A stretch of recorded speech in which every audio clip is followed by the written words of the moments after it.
Bible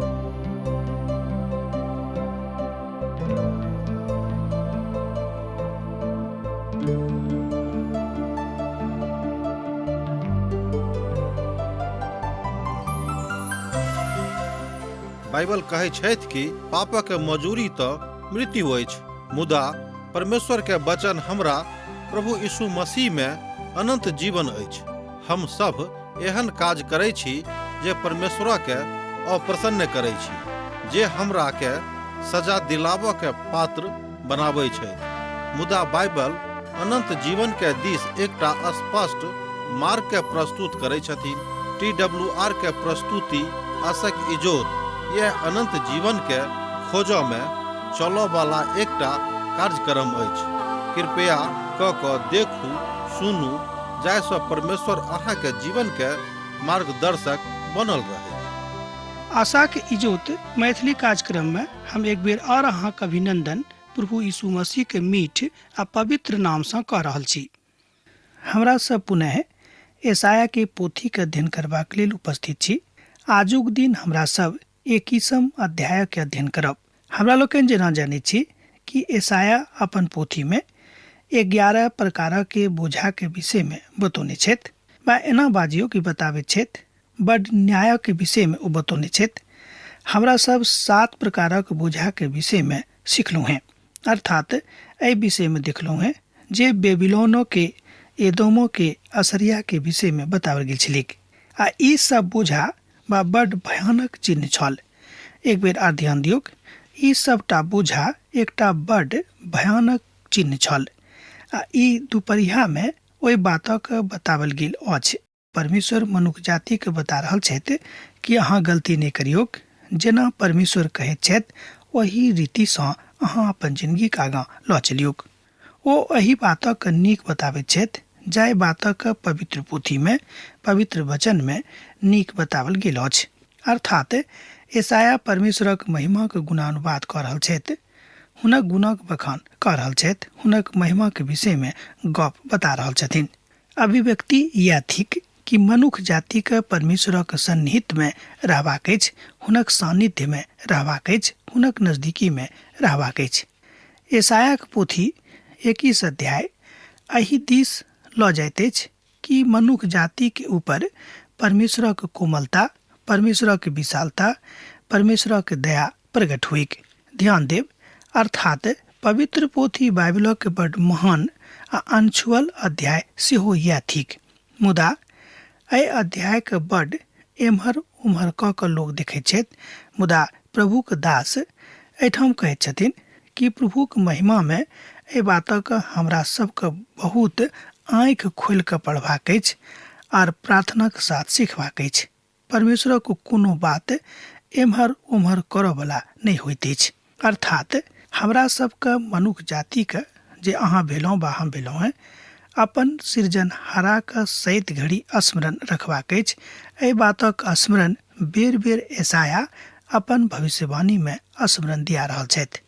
एहि अध्याय के अर्थात अध्याय 21 के विशेषता यह अछि जे एहि अध्याय में चिन्ह के प्रयोग कयल गेल अछि। ओ अपन बातक एहिठाम बता रहल छथि आ ई बात सर्वदा सत्यक बखान सेहो करैत अछि। ओ अपन बातक बड़ नीक रीति सँ तऽ बताबैत छथि, मुदा ओहि नीक रीति में परमेश्वर सर्वोपरि छथि। मुदा परमेश्वरक पवित्र धाम ओहिठाम विराजमान छनि। ओ कहै छथिन कि परमेश्वरक पवित्र वचन स्पष्टता के साथ मनुष्य जाति सँ गप करैत अछि। आ यह ओ कथा अछि जतऽ परमेश्वर अपन कथा के विहंगम कऽ दैत छथिन।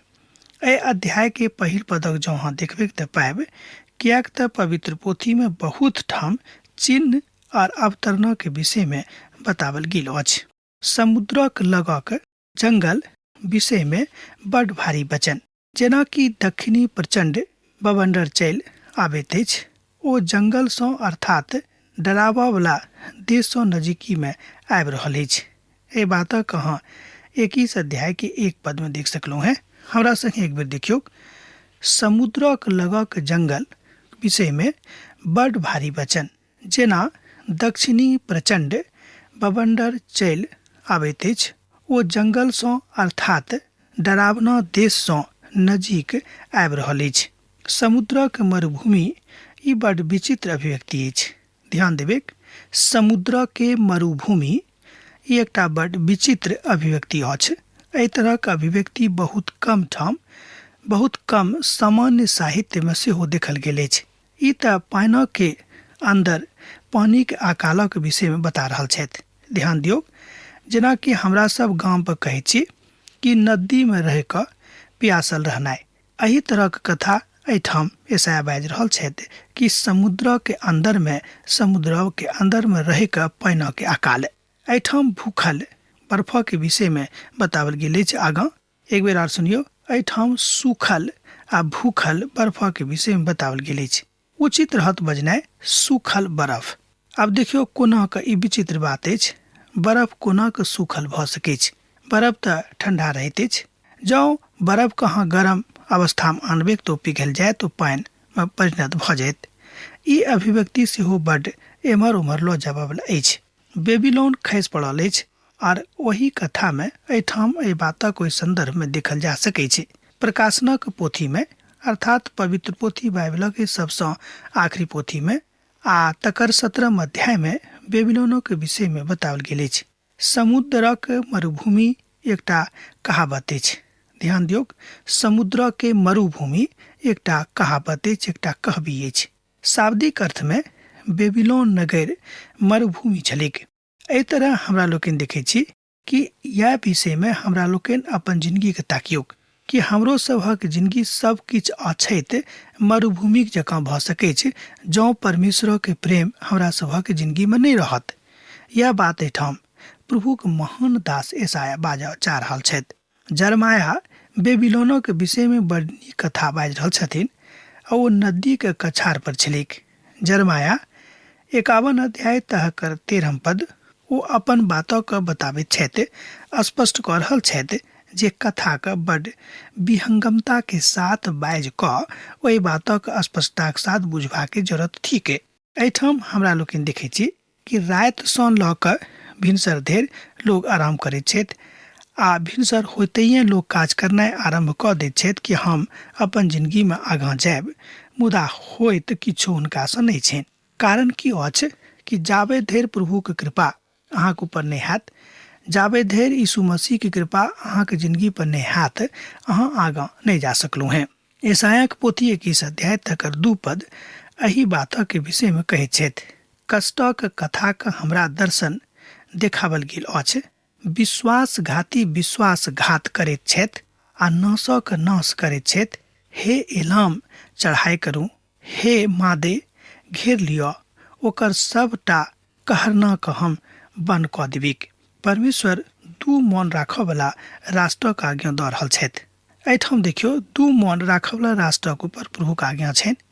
उनका आज्ञा दऽ रहल छनि जे हे मेदिया पर्सिया के नाश कऽ देलिक आ नगर के विनष्ट ओ कऽ देलनि। आगाँ जाऊँ, यह बात ओहि देशक बाहरी देश में हमरा लोकनि देखै छी, अर्थात जहन लोग प्रभु के छोड़ि कऽ बाहर जाइत छथि, एठाम इसराही देश अछि, तहन ओ नाश भऽ जाइत छथिन आ जहन ओ प्रभु के लग में रहैत छथि तऽ हुनक नाश नहीं होइत छनि। एहि दुआरे हमर काटी में कठिन पीड़ा अछि। हमरा मानियोग जे जन्म देबऽ वाला दर्द भऽ रहल अछि। हम एहन संकट में पड़ि गेल छी जे किछु सुनाई हमरा नहीं दैत अछि। हम एहन घबरा गेल छी जे किछु देखाई हमरा नहीं दैत अछि। एहि बातक हमरा लोकनि एहिठाम देखैत छी। यशायाह पोथी 21 अध्याय के 3 पद में हमर हृदय धड़कैत अछि। हम बड़ डेरा गेल छी। जाय साँझ के हम बाट जोहैत छलहुँ हैं, तकरा ओ हमर थरथराहटक कारण कऽ देलनि। एहि बातक हमरा लोकनि 21 अध्याय के 4 पद में देखै छी। एक बेर पुनः यशायाह बड़ महान भावना के साथ आगाँ जा रहल छथि, कियाक तो अब ओहि बातक बता रहल छथिन, ओ अद्भुत कथा के बाजि रहल छथिन जे बड़ नीक अछि। परमेश्वर दया सँ भरल छथि, अर्थात ओ राष्ट्र के ऊपर दया करऽ चाहैत छथि। मुदा जो हमरा सब अपन राष्ट्र के निर्माणक हेतु प्रार्थना नहीं करबेक, तहन परमेश्वर हमरा सभक ऊपर दया नहीं करतैथ। दोसर गप में हमरा सभक राष्ट्र के ऊपर दया नहीं करतैथ जो हमरा सब प्रार्थना नहीं करबेक। परमेश्वर कहै छथिन जे हुनक न्याय बड़ उचित अछि। ओ अहाँक वचन आबि कऽ बताबऽ वाला बनि जेताह, अर्थात प्रभु के वचन बताबऽ वाला मनुष्य भऽ जेताह। इच्छा तऽ अहूँके होइत जे अहाँक राष्ट्र नीक भऽ जायक, मुदा की अहाँ एहि बातक लेल प्रयास करैत छी कि एहि बातक लेल अहाँ प्रार्थना करैत छी? ओ राष्ट्रक ऊपर न्याय आनऽ वाला छथि, मुदा ई होइत किएक तऽ राष्ट्र कृतघ्न भऽ गेल अछि। ध्यान देबै, किएक तऽ राष्ट्र कृतघ्न भऽ गेल अछि, अर्थात प्रभुसँ अलग भऽ गेल अछि। भोजनक तैयारी भऽ रहल अछि, पहरदारक बैसावल जा रहल अछि, भोजन भात भऽ रहल अछि। हे हाकिम सब, उठि जाउ आ ढाल में तेल मलू। यशायाक पोथी तकर 21 अध्याय और 5 पद एहि बातक कहैत अछि। ई पद पढ़लासँ ई लागैत अछि जे बेबीलोन राष्ट्रक न्याय परमेश्वर करऽ जा रहल छथि, तकरा विनाश करऽ जा रहल छथि। एहिठाम एहि बातक गवाही कऽ हमरा लोकनि देखैत छी। एहिठाम बेबीलोन राष्ट्र हमरा सभक जिंदगी के दिस सेहो इशारा करैत अछि। जहन हमरा सब प्रभु के छोड़ि कऽ दोसर दिस जाइ छी, प्रभुसँ पराबैत छी, तहन ई बात हमरा सभक जिंदगी में बड्ड अस्थिरता के साथ भऽ जाइत अछि। पद 5 पढ़लासँ एहि तरह लागैत अछि जे ई कथा बड्ड नीक नहि अछि। परमेश्वर अपन न्याय के विषय में बता रहल छथि, तहन किएक अतेक स्पष्टतासँ बता रहल छथि? ई एक गोटेक मंतव्य छनि। दोसर गोटे बाजै छथि कि ई कथा बड्ड नीक अछि किएक तऽ परमेश्वर अपन न्याय के बड्ड स्पष्टता के साथ मनुष्य जातिसँ बखान कऽ रहल छथि। अब अहाँ कोन श्रेणी में ठाढ़ छी एहि बातक अहाँ देखियौक। प्रतीकात्मक दशा में छी वा सकारात्मक इच्छा अहाँ राखैत छी?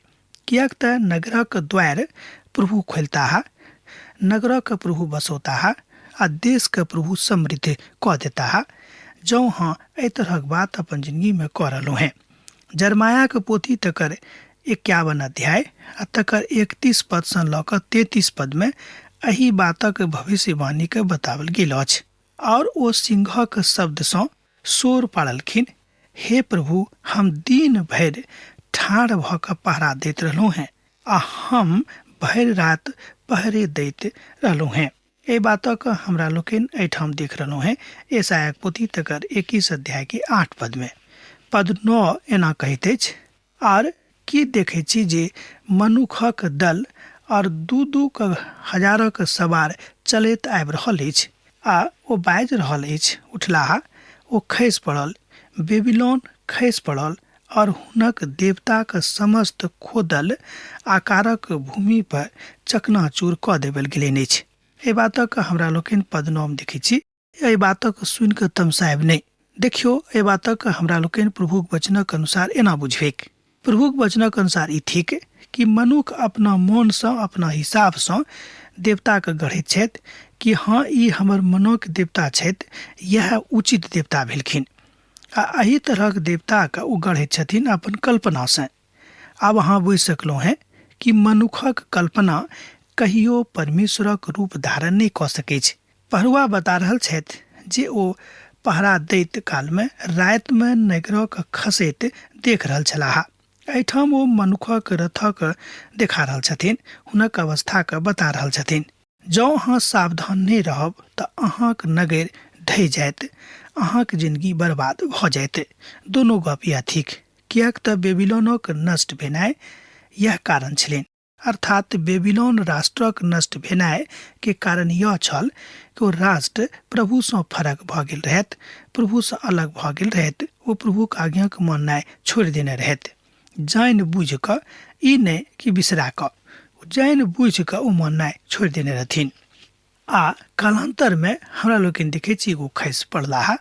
कारण अछि प्रभुक दया में ई प्रभाग बड्ड नजदीकी सँ मनुष्य जाति के मनक देखैत अछि। ओ आबि कऽ अपन बातक बताबैत अछि, ओहि कथा के उजागर करैत अछि। यह अछि एहि विधा के अंतर और प्रभुक आगाँ लऽ जेबा के विधा, अर्थात अपन जिंदगी में अहाँ एही रीति सँ अपन यीशु के, अपन उद्धारकर्ता के आगाँ लऽ जा सकैत छी। ई कथा तऽ होयबाक हैत, अर्थात होयबेटा करत। एहिठाम स्पष्ट भविष्यवाणी अछि आ सब किछु बेबीलोनो के सब किछु नष्ट करबाक विषय में उत्तेजक रूप में बताओल गेल अछि। एकटा वैभव खसि पड़ि जायत, किएक तऽ बेबीलोन समस्त प्रकारक आकृतिक सोता बनि गेल छलाह। एहि तरह हमरा लोकनि देखै छी, जहन लोग आकारक सब किछु बुझनाइ छोड़ि दै छथिन तहन ओ प्रभुक लग आबैत छथिन, आ जहन ओ आकारक सब किछु माननाइ आरम्भ कऽ दैत छथिन तो प्रभुसँ अलग भऽ जाइत छथि। अब हमरा सब एही पोथी के अर्थात यशाया के पोथी के 21 अध्याय के 10 पद के देखब। हे हमर दौनी कैल आ हमर खलिहान आ अत्र आ जे बातक हम इस्राएलक परमेश्वरक सेनाक प्रभुसँ सुनलहुँ हैं तकरा हम अहाँके जना देलहुँ हैं। एहिठाम हमरा सब न्याय के विषय में देखै छी, अर्थात एहिठाम परमेश्वर अपन न्यायक बट परिलक्षित कऽ दैत छथि, पारदर्शी बना दैत छथि। कटनी न्यायक काल अछि। एक बेर ध्यान देबै, कटनी न्यायक काल अछि। यूहन्नाक रचल सुसमाचार तकर 4 अध्याय तकर 35 पद में यही बातक बतायल गेल अछि। हे हमर प्रभु, ओ हमरा बाजैत छथि कि अहाँ या कहै छी जे हम फसलक कटनी में अखन 4 महीना बाकी अछि। से देखियौक, हम अहाँसँ बाजैत छी, अपन नजर उठा कऽ खेतक टहलोक देखियौक जे कटनीक लेल पाकि चुकल अछि। एहि बातक अहाँ देख सकैत छी यूहन्नाक रचल सुसमाचार 4 अध्याय के 35 पद में। प्रभु यीशु मसीह बाजि रहल छथि, जहन व्यवस्थाक आखिरी काल भऽ जेतैक तहन मनुख एहि बातक बुझनाइ आरम्भ नहि करतीक, किएक तऽ हुनक मन शैतानक दिस चलि जेतैन। मुदा जे केओ प्रभुके बुझि जेता ओ प्रभुके दिस आबि जेथिन। अब आगाँ एही अध्याय के अर्थात 21 अध्याय के 11 पद में हमरा लोकनि एदोमो के बोझा के विषय में देखै छी। एहिठाम एहि विषय में बतायल गेल अछि, अर्थात एदोमो के विषय में भारी वचन से ईर में ई कराकियो शोर पाड़ि रहल अछि। हे पहरुआ, राति क की समाद अछि, रातिक की खबर अछि। एहिठाम हमरा लोकनि देखै छी कि इमा एकटा चिन्ह वाला शब्द अछि। यशाया एहि शब्दक गंभीर अर्थ बताबैत छथि। हमरा सब एहि बातक देख चुकलहुँ हैं जे ओ शब्दक प्रयोग अपन लोकक लग में कऽ रहल छथि, अर्थात प्रभुक समाद अपना दिससँ अहाँक वा हमरा दऽ रहल छथिन। यह बात आजुक परिप्रेक्ष्य में हमरा लोकनि देखै छी, अर्थात इमा शब्दक अर्थ एदोम होइत अछि।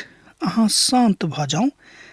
ई दोसर अर्थ अछि जे ई एकटा परमेश्वरक न्याय अहाँक जिंदगी में आबऽ वाला अछि। ई बात सेहो एहि बातक दिस इशारा करैत अछि। उत्पत्तिक पोथी तकर 36 अध्याय आ 8 पद सेहो एहि बातक बड़ स्पष्ट रूप में बखान करैत अछि। मलाकीक पोथी तकर 4 अध्याय आ तकर 2 पद सेहो एहि बातक बड़ स्पष्टतासँ बताबैत अछि। अहाँक लेल जे हमर नाम लैत अछि, धर्मक सूरज उदय होइत अछि, आर ओकर किरणक द्वारा अहाँके चंगा भऽ जायब, और अहाँ निकैस कऽ पालल बछड़ाक जकाँ नाचब और कूदब। एहि बातक अहाँ एहिठाम मलाकीक पोथी में देखै छी 4 अध्याय के 2 पद में। आगाँ एहि पोथी के अर्थात यशायाक पोथी के 21 अध्याय के 12 पद के हमरा लोकनि अध्ययन करब। आ पहरुआ कहलनि, भोर होइत अछि और राति होइत अछि। अहाँ जँ पूछऽ चाहैत छी तऽ पूछू आ फेर घुरि कऽ आयब। एहि बातक एहिठाम हमरा लोकनि देखै छी कि परमेश्वर ओहि बातक के परिदृश्य के एहिठाम राखि रहल छथि जे मनुखक परिदृश्य में ओतेक उचित तऽ नहि, मुदा प्रभुक दृश्य में, प्रभुक नजरी में खूब नीक रीतिसँ उचित अछि। देखियौ, राति आ भोर दुनू होइत अछि, अर्थात जिंदगी में सुख आ दुख दोनों भऽ जाइत अछि, दोनों आबैत अछि, दोनों होइत अछि, आ ओ एक दोसर गोटे के पूरक छथि। किएक तऽ ओ अपन बातक बड़ स्पष्टता में गप कऽ रहल छथि आ बता रहल छथि कि ई अपना आप में संपूर्ण बातक के अभिव्यक्ति के पराक्रम में आइन का मनुष्य जाति के ई बात बता रहल छथिन। ओ मलाकी के निगाह में, मलाकी के नजर में, मलाकी के आँखी के सन्मुख में ई बात स्पष्टता के साथ निखर के सन्मुख में आबैत अछि। हमरा सभक जे हिस्सा अछि, एहि बातक स्मरण रखबाक अछि कि प्रभु हमरा सबसँ की चाहै छथिन। आगाँ अब हमरा लोकनि देखै छी अरब देशक संबंध में भविष्यवाणी। एहिठाम अरबक प्रति पक्ष में भारी भविष्यवाणी। हे ददानी, हे बेहोठी सब, अहाँक अरबक जंगल में राति बिताबऽ पड़त। एहि बातक हमरा लोकनि देखै छी 21 अध्याय के 13 पद में। एक बेर आर सुनियो। अरबक प्रतिपक्ष में भारी भविष्यवाणी। हे ददानी आ बटोही सब, अहाँक अरबक जंगल में राति बिताबऽ पड़त। एहि तरह हमरा लोकनि देखै छी कि परमेश्वर न्याय करता छथि, परमेश्वर न्याय करऽवला छथि आ हुनकासँ बढ़ि कऽ आर दोसर केओ नीक न्यायी नहि भऽ सकैत छथि। ओ सर्वोच्च न्यायी छथि आ धर्म आ धर्मक बातसँ आ धार्मिकतासँ सच्चाइसँ ओ न्याय करैत छथिन। एहिठाम तऽ अरबक नाम बड्ड स्पष्ट अछि, मुदा अहू नामक दूटा अर्थ होइत अछि। एहि शब्दक के अर्थ अछि साँझ भऽ रहल अछि। ध्यान दियौ, साँझ भऽ रहल अछि। किएक तऽ इब्रानी भाषा में व्यंजनक 7 स्वर नहि लागैत अछि, मुदा एहिठाम स्वरक चिन्ह अछि जे प्रभुक आज्ञाक कथा बाजि रहल छथिन। विद्वान सब इब्रानी शब्द में स्वरक जोड़ैत छथि जाहिसँ ओ पढ़य जोग भऽ जायके। एहि पदक अर्थ होइत अछि जे अरब देश में अन्हार भऽ जेतैक, अर्थात साँझ भऽ जेतैक। किएक तऽ अरब देश इसराइली के लोकक नहि चिन्हतैक आ कालांतर में ओ आबि कऽ एहि बातक के प्रतिपक्ष में ठाढ़ भऽ जेतैक। किएक तऽ पापक ओ साथ देनाइ आरंभ कऽ देतैक।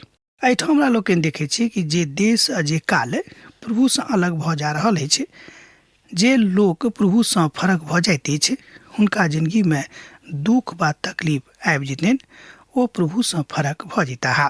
ओ पियसलाक लग में पानि आनैक आर देशक सभा में एहि बातक जानेक। अब आजुक अध्ययन हमरा एहिठाम समाप्त करबाक आज्ञा दिअ, किएक तऽ अहाँसँ विदा होइके हमर बेरा भऽ रहल अछि। जेना अहाँसँ पाती लिखैत रहैत छी, लिखैत रहब, बिसरायब नहि। यीशुक नाम। हमर विश्वास अछि कि ई कार्यक्रम अहाँके लेल लाभदायक सिद्ध अछि। हम चाहै छी कि अहाँ अपन आशीषके हमरा संग साझा करू। जँ अहाँ के नजीक बाइबलसँ आ जीवनसँ संबंधित कोनो प्रकारके प्रश्न भऽ सकै अछि तऽ अपन समस्याके लेल प्रार्थना करबाके लेल जँ चाहै छी तऽ हमरा फोन नंबर पर जरूर संपर्क कऽ सकै छी। परमेश्वर अहाँ सबके लेल एकटा सुंदर, सुखद, आनंदित दिन प्रदान करैक।